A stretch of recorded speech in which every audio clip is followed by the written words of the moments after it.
Hello les amis, et j'espère que vous allez bien et j'ai le plaisir de vous retrouver pour un nouveau book haul. Je pense même que ce sera un méga book haul parce que je ne m'étais pas rendu compte, mais j'ai beaucoup de choses à vous présenter, que ce soit au niveau des numériques. Il y a également de la BD, du manga, des romans et d'autres petites choses qui ne sont pas vraiment liées avec la lecture mais que je voulais quand même vous présenter. Donc c'est parti, je vous présente tout ça. Comme d'habitude, je commence avec les services presse. Donc tout d'abord, j'ai reçu Les Enfants Sabletan, le tome 1 de l'autre côté du manoir, d'Arlène Lo et Marcilly aux éditions Jungle. Je vous mets la couverture ici et je remercie la maison d'édition pour avoir ce service presse. Donc ici on est sur une BD. On suit Alexandrine qui vit dans le vieux manoir de sa grande-tante. Sa grande-tante a disparu et justement elle essaye de trouver... Elle sait que ce manoir recèle bien des mystères et elle se dit que si elle arrive à résoudre ces fameux mystères, elle retrouvera sa grande-tante. Sauf qu'un soir, en fait, elle va découvrir deux enfants qui se promènent dans le manoir, elle va les poursuivre, et elle va se retrouver au 19e siècle. En parlant plus en détail avec ses enfants, elle va se rendre compte qu'eux aussi ont une quête, et du coup, ils vont s'associer pour pouvoir mettre en commun et ils vont s'associer pour pouvoir mettre en commun leurs découvertes et ainsi ils espèrent que chacun arrivera à son but. Voilà pour le bref résumé. Donc là c'est une lecture que j'ai déjà lue. J'ai beaucoup aimé cette lecture franchement et l'association qui est faite avec le sculpteur Bartholdi, il me semble que c'est ça qui est pendant la création de la statue de la Tour Eiffel, c'était vraiment très intéressant. Et j'ai qu'une hâte, c'est d'avoir le tome 2. Mais si vous voulez avoir mon avis, je crois qu'il est déjà en ligne, donc je vous le mets au cas où dans le petit. J'ai également lu De houille et de charbon de Sonia Kourakine aux éditions L'Alsacienne Indépendante. Je vous mets la couverture ici et je remercie encore la maison d'édition ainsi que l'autrice pour l'envoi de ce service presse. Ici on va suivre Mariana qui a eu quelques soucis dans sa vie conjugale et elle va se prendre accidentellement un coup sur la tête qui va l'envoyer au 19e siècle, donc juste avant le début de la Première Guerre mondiale, dans dans une mine, oui, dans une cité minière. Et son but, c'est de tout faire pour rentrer chez elle, on va dire, mais elle va découvrir qu'elle a peut-être été envoyée là-bas pour une certaine raison. Voilà. Donc c'est une lecture aussi que j'ai déjà lue, j'ai beaucoup aimé. Vraiment, je me suis régalée avec cette lecture. Et je l'ai lu il y a très peu, donc je sais pas si à l'heure où je vous parle, il y a le point lecture sera déjà en ligne. Si c'est le cas, je vous le mettrai dans le petit. Si vous ne le voyez pas, c'est qu'il va arriver prochainement.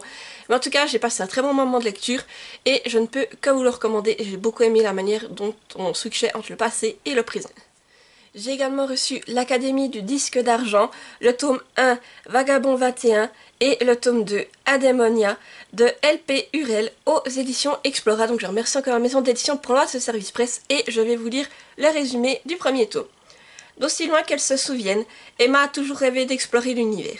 Alors, quand une agence secrète lui propose d'intégrer une école sur la Lune pour devenir astronaute et faire partie des premiers citoyens de l'espace, elle accepte sans hésiter. Au programme, astronomie, exploration, terraformation, pilotage, diplomatie extraterrestre. Mais à son arrivée, une révélation inattendue fait tout basculer. Rattrapée par son passé, Emma se retrouve peu à peu entraînée dans un complot spatial dont l'enjeu la dépasse et pourrait bien menacer le sort de l'humanité. Donc voilà, ici on est clairement sur de la science-fiction et je vous avoue que ça me fait très envie. Donc voilà, quand on me l'a proposé, j'ai tout de suite foncé dessus et j'ai hâte de découvrir cette duologie. J'ai également reçu Alia, chasseuse de fantômes, le tome 1, Le Nouveau Monde de Bruno Varro. C'est aux éditions Jungle également. Donc je vous mets la couverture ici et je remercie la maison d'édition pour l'envoi de ce service presse. Ici on suit donc Alia qui est en train de déménager avec sa famille.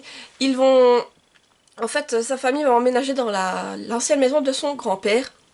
Et là, elle va découvrir des choses bizarres. Et elle va se retrouver téléportée dans un autre monde où les gens sont à moitié humains, à moitié chats. Et elle va intégrer une école de chasseurs de fantômes. Voilà, donc là aussi, c'est une lecture que j'ai déjà lue.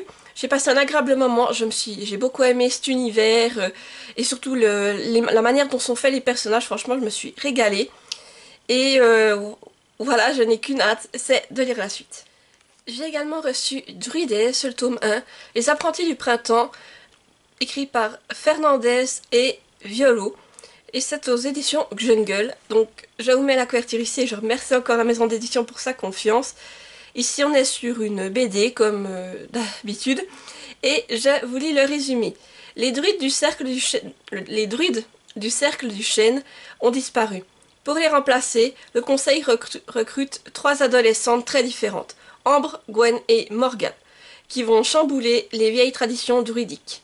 Ensemble, elles devront apprendre à vivre en communauté tout en affrontant les dangers mis en place par la terrifiante sorcière Ygritte, l'ennemi du roi Artus. Voilà. Donc ici, alors ce qui m'a fait envie dans cette BD, c'est les dessins. Alors je sais pas vous, mais moi quand j'ai vu le premier personnage, j'ai un peu pensé à Witch. Ça m'a fait un effet, je sais pas, le style de dessin, tout ça, ça m'a fait penser à Witch. Et quand j'ai vu en plus que c'était avec des apprentis druides, mais des druidesses plutôt, je me suis dit, ah ouais, ça j'ai envie de découvrir, donc voilà pourquoi je l'ai demandé, je suis contente de pouvoir le découvrir et de vous en reparler du coup tout prochainement. J'ai également reçu Amy et les derniers elfes, tome 1, La Terre d'Asile, de Carbone, Barreau et Pien, et c'est aux éditions Jungle. Donc je remercie encore la maison d'édition, je vous mets la couverture ici. Donc je vous lis le résumé. Né d'un humain et d'un elfe des Lumières, Amy apprend par inadvertance l'existence d'Evan, son demi-frère disparu dans le monde elfique. Quel choc, mais ce n'est que le début des surprises. Amy se découvre des poires magiques avant de se retrouver par miracle face à face avec Evan. Après la joie des retrouvailles vient le temps de l'action. Si Evan a pu échapper à Toric et ses ténèbres, ce n'est pas le cas des elfes de lumière retenus prisonniers.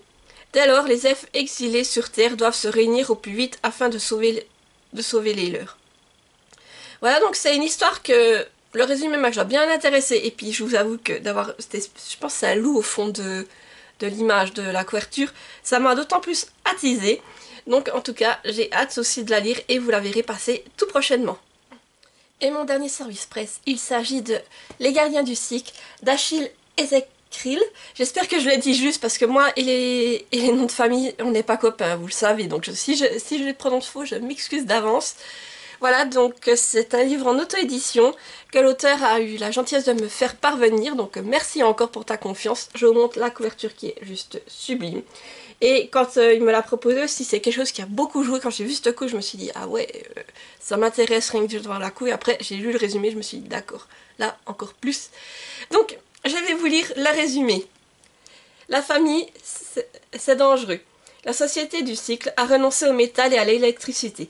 Pour survivre sans technologie face à un climat intraitable, elle exige l'unité absolue du groupe. Chaque année, les villages sont recomposés de force. L'amitié est brève, l'amour une déviance, les enfants s'attachent comme ils peuvent à leurs parents de l'année. Almil est décriée pour son appétit indécent de sentiments. Mais elle tombe amoureuse, c'est fort, c'est inarrêtable. Et Almil est curieuse. Malgré le tabou, elle cherche à comprendre l'origine des enfants. Comment cette jeune femme qui questionne toutes les règles va-t-elle évoluer face à la tyrannie? Sa connivence avec le ciel est-elle réelle? Va-t-elle parvenir à créer un espace pour vivre l'amour sous toutes ses formes? L'épopée d'une rebelle dans une dystopie primitive pour explorer le sens du lien humain. Une intrigue à rebondissement qui se déconstruit et se reconstruit comme un labyrinthe des chairs.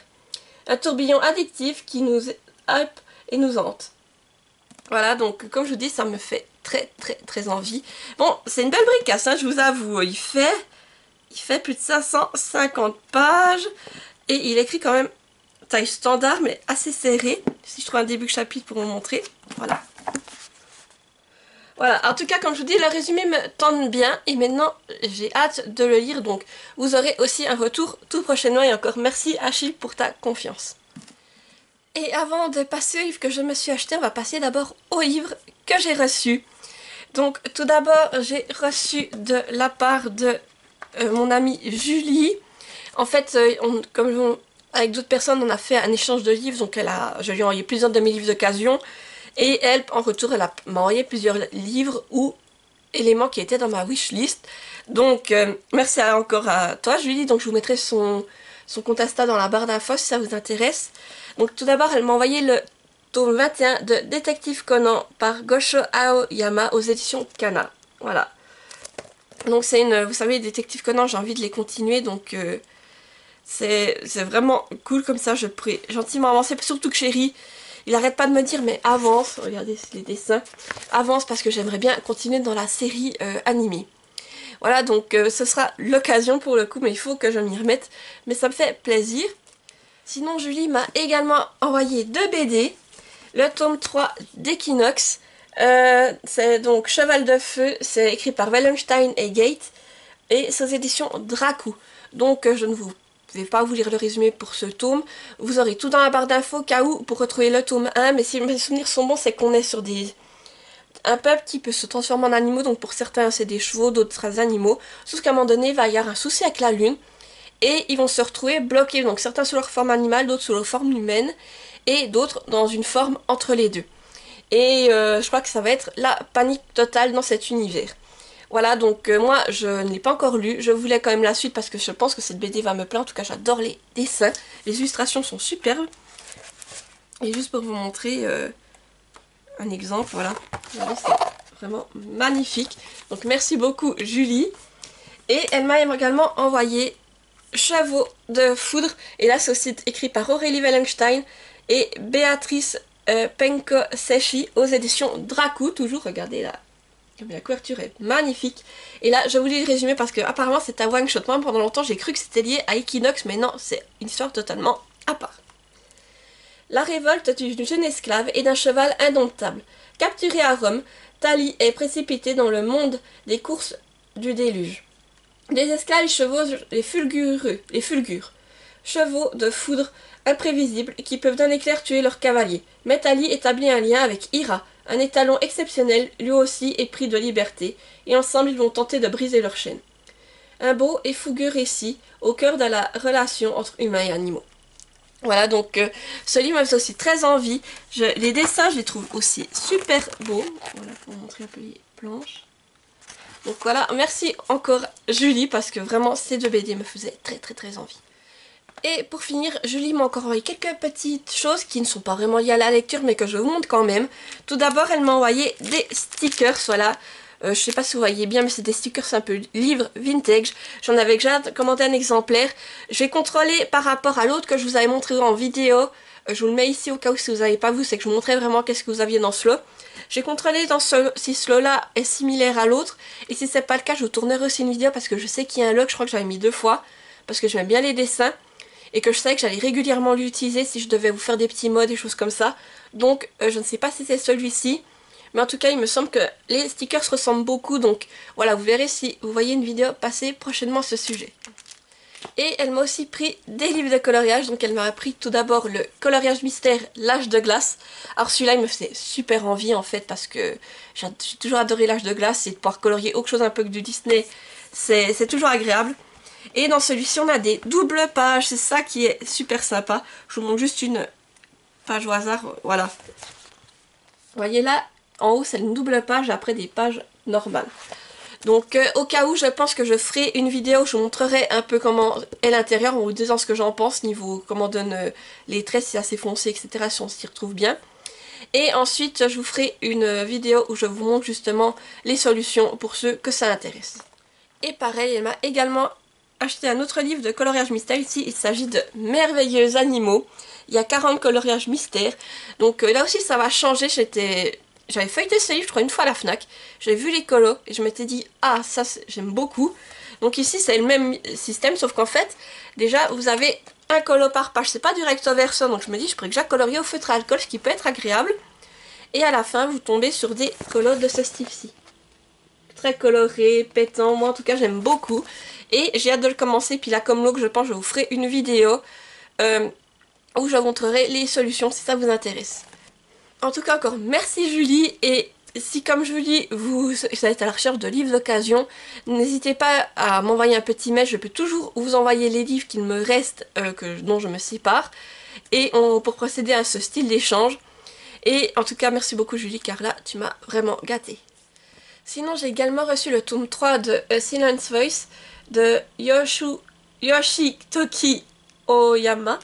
aux éditions Kiun. Donc ça c'est un cadeau de Tamé Hunter, donc je vous mets son compte Instagram aussi dans la barre d'infos. Là pareil, elle a été intéressée par un livre donc, que je vendais, puis on a fait un échange et elle m'a envoyé ce manga. Donc je vous le mets dans la barre d'infos, mais je ne me rappelle plus exactement du résumé du tome 1. Je sais qu'on est avec ces deux protagonistes et je crois qu'au début, on est un peu sur du harcèlement scolaire, il me semble. En tout cas, le gars n'est pas très gentil avec la jeune fille. Voilà tout ce que je me rappelle, mais j'ai hâte de les découvrir et merci du coup de me l'avoir envoyé. Et j'ai également eu mon amie Louise, du compte Instagram Louise Titting, que je vous mettrai dans la barre d'infos également, qui m'a envoyé un paquet pour mon anniversaire. Donc tout d'abord, elle m'a envoyé une tasse citrouille, qui est vraiment super sympa, je n'ai pas sous la main. Je vous mettrai là une image ici, ainsi que le lien dans la barre d'infos si ça vous intéresse, car elle fait vraiment automnale. Et ça fait vraiment la forme citrouille, c'est très agréable. En tout cas, moi, quand j'ai vu la tasse, je me suis dit, mais waouh! Et elle m'a aussi envoyé un livre, il s'agit du tome 4 des Accords corrompus, Rêve de liberté de Kelly Sinclair aux éditions Bookmark. Voilà, je vous montre la couverture. Et pareil, je ne vous fais pas de résumé, je crois que j'en ai assez parlé de ce livre. Au cas où, si vous voulez découvrir, tout est dans la barre d'infos. Et pareil, là on est dans un univers de romantasy, comme on peut appeler. Et une romantasy polaire et moi j'en suis au tome 2, j'espère lire le tome 3 pendant cet hiver et peut-être même ce tome 4 encore pendant cet hiver ou sinon ce sera l'hiver prochain. Mais en tout cas encore merci Louise pour ces envois. J'ai également gagné un concours Instagram, donc je remercie encore Charlotte Kleiber, je vous mets sa page Instagram dans la barre d'infos. Donc en fait j'ai gagné sa trilogie. Alors, il s'agit de Terre de Kemet. Le tome 1, c'est L'ombre du dévoreur. Le tome 2, L'étreinte du tentateur. Et le tome 3, L'envol du créateur. Donc, de Charlotte Kleiber en auto-édition. Alors, c'est une autrice que je suis depuis un moment et dont ses parutions m'intéressaient vraiment beaucoup. Et là, d'avoir pu gagner la trilogie, ça vous imaginez pas, je suis vraiment super heureuse. Donc, voilà, vraiment, encore merci Charlotte pour ce super concours. Et là je vous lis du coup le résumé du premier tome. En 5 du règne d'Amosis Ier. La guerre fait rage dans l'empire de Kemet. Après des années de combats acharnés, les armées de Pharaon se tiennent enfin aux portes du royaume ennemi, prêtes à anéantir les dernières défenses du peuple envahisseur ayant fait régner la terreur et la désolation sur les terres de Ra pendant bien trop longtemps. La fin d'une époque, le commencement d'une ère nouvelle. En 13 du règne d'Amosis Ier. 8 années se sont écoulées depuis la fin de la guerre, et la paix est revenue en Kemet. Lorsque les recruteurs de l'armée du pharaon arrivent dans le petit village de Daka, le capitaine K sait qu'il tiendra là sa chance de réaliser son rêve d'aller servir à Vasset, la capitale dans l'illustre division d'Horus. Cependant, rien n'aurait pu le préparer à ce qu'il allait y découvrir. Une nouvelle menace qui pourrait mettre en péril l'Empire. Une unité d'élite recrutée pour tenter d'empêcher le pire. Au fil de leur enquête, Kai et ses hommes vont découvrir que le spectre qui plane au-dessus de l'Empire pourrait bien être lié à une menace qu'ils pensaient définitivement éteinte. Cette paix qu'ils croyaient acquise n'est en réalité qu'un mirage. L'ennemi rôde dans l'ombre, invisible et inconnu, et même les dieux ne semblent pas assez puissants pour le contenir.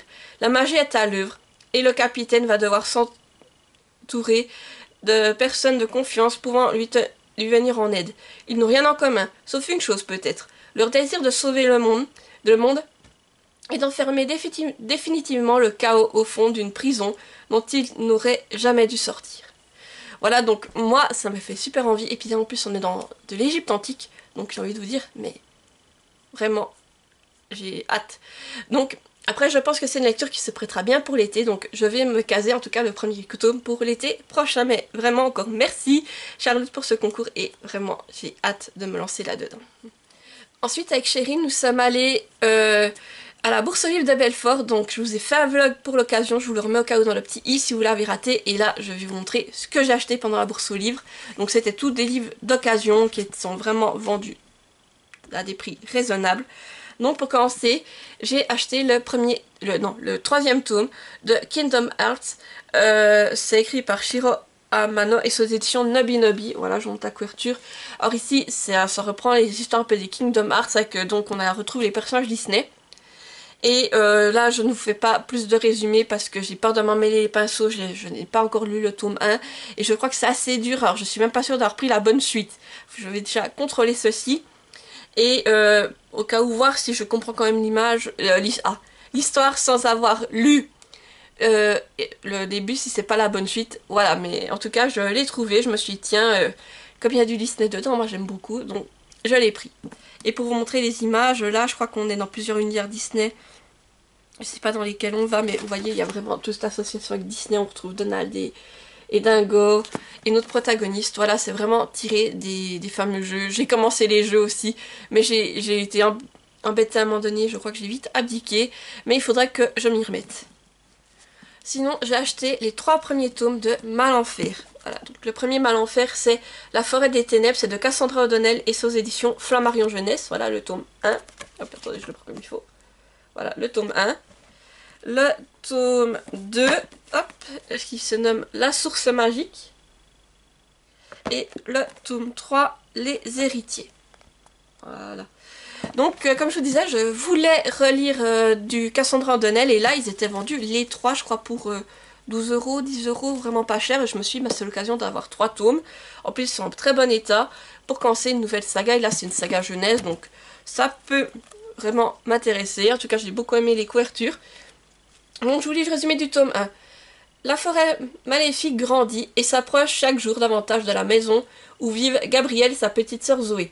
Seuls depuis le départ de leurs parents, partis chercher de l'aide en terre de Gazmoria, les enfants doivent faire face aux ténèbres qui recouvrent lentement Valangar, mais aussi un tout nouveau danger. Ni les visions de Zoé, ni ses pouvoirs magiques ne parviennent encore à l'identifier. Voilà, donc on est clairement sur du jeunesse. Après, quand je les ai déballés et que j'ai vu, je me suis dit que ça allait être vite lu. C'est des lectures qui font environ 200 pages, mais qui ont l'air d'être écrits très grands, aérés. Voilà. Je vous montre. Et au début, vous voyez, on retrouve, j'ai vu, il y a une carte. Et là, vous avez des protagonistes, en tout cas les professeurs, ce qui peut être intéressant. Et j'ai pas regardé, il y a des illustrations aussi à l'intérieur. Vous voyez, c'est par moment. Donc vraiment, je pense que ça va être sympa et j'ai hâte de me lancer dans cette nouvelle saga de Cassandra O'Donnell. J'ai également acheté L'ours et la renarde, le tome 1. C'est de Ronce d'or, voilà. Et c'est en auto-édition. J'adore cette couverture. Quand j'ai vu la couverture, j'ai craqué. Et je l'avais déjà vu passer sur Instagram. Alors quand j'ai vu que là, il était dans la bourse, je me suis dit, bon ben, c'est l'occasion de craquer. À voir si ce tome 1 me plaît et voir si par la suite je me procure le 2. Donc je vous lis le résumé. Souviens-toi, reste toujours un pas derrière elle. Si je vois une seule égratignure sur elle, tu seras fouetté. L'année de ses 15 ans, Auroch, je sais pas comment dire, ouais, voilà, est vendue comme esclave à la maison. La maison, cet édifice gigantesque, ce lieu d'où on ne revient pas. Là-bas, on dit que tout n'est qu'or, soie et bijoux précieux. Là-bas, vivent les renardes, ces dames mystérieuses qui règnent sur son peuple. Auroch refuse de courber l'échine. Elle est prête à tout pour retrouver son frère perdu dans les entrailles de la maison. Mais lorsqu'on lui confie une petite renarde boiteuse, leur vie à tous les deux se retrouve bouleversée. Mêlée d'amour et de trahison, leur histoire risque de mettre leurs deux peuples en danger. Voilà, donc là, c'est vraiment, ça me fait envie. En plus, je trouve qu'il est comme neuf, c'est ça qui est impressionnant. C'est une lecture qui fait... Alors, il fait quand même un peu plus de 430 pages, mais le travail dedans est magnifique. Regardez, les entêtes de chapitres. C'est vraiment super bien. Il est en parfait état, alors je me suis dit, bah, c'est l'occasion. Donc j'ai craqué et on verra quand est-ce que j'arrive à me le caser pour commencer ce premier tome.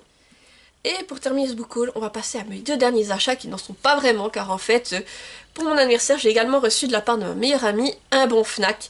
Et comme après la bourse de Bedford, nous sommes passés à la Fnac, j'ai commencé à utiliser ce fameux bon.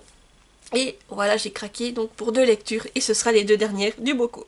Tout d'abord, j'ai craqué pour Bride d'Ali Hazelwood et c'est aux éditions Milady, je crois. J'ai un doute parce qu'on voit pas bien Lady. Si, Milady, voilà. Aux éditions Milady. Donc regardez la couverture, je sais pas si vous voyez bien, donc c'est le Toc Toc avec un jaspage comme ceci. C'est magnifique. Oui, et puis là, vous avez pas vraiment le jaspage, mais là, franchement, c'est sublime. Et si je vous l'approche, vous avez donc du rouge, et je ne sais pas si vous verrez, mais la couverture, en fait la couverture est faite avec des paillettes incrustées à l'intérieur, c'est juste magnifique. Et j'ai hésité, et après quand j'ai lu le résumé, je me suis dit, allez, pourquoi pas, c'est vraiment des choses qui m'intéressent. Donc je vous lis le résumé. Misery Lake, fille du conseiller vampire le plus puissant du sud-ouest, est une paria. Les jours où elle vivait dans l'anonymat parmi les humains sont désormais derrière elle. On a fait appel à elle pour renforcer une alliance historique afin de maintenir la paix entre les vampires et les ennemis mortels, et leur ennemi mortel, les loups-garous. Et elle n'a guère d'autre choix que d'obéir. Les loups-garous sont impitoyables et imprévisibles, et leur alpha, Love Morland, ne fait pas exception à la règle. Sa manière de la regarder, de suivre le moindre de ses mouvements, montre clairement qu'il n'a aucune confiance en elle. Si seulement il savait à quel point il est dans le vrai, car Misery a ses propres raisons d'accepter ce mariage de convenance, des raisons qui n'ont rien à voir avec la politique ou les alliances. Et elle est prête à tout pour récupérer ce qui lui appartient, même si cela signifie une vie de solitude en territoire ennemi, seule avec le loup.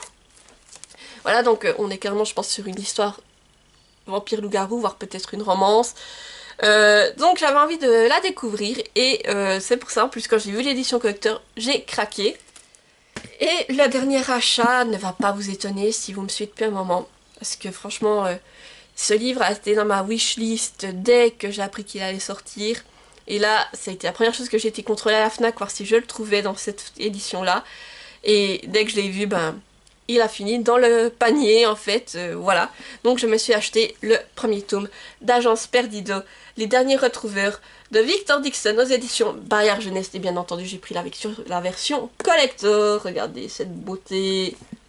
Et le jaspage, on en parle. Regardez, il est magnifique, c'est un objet livre juste incroyable.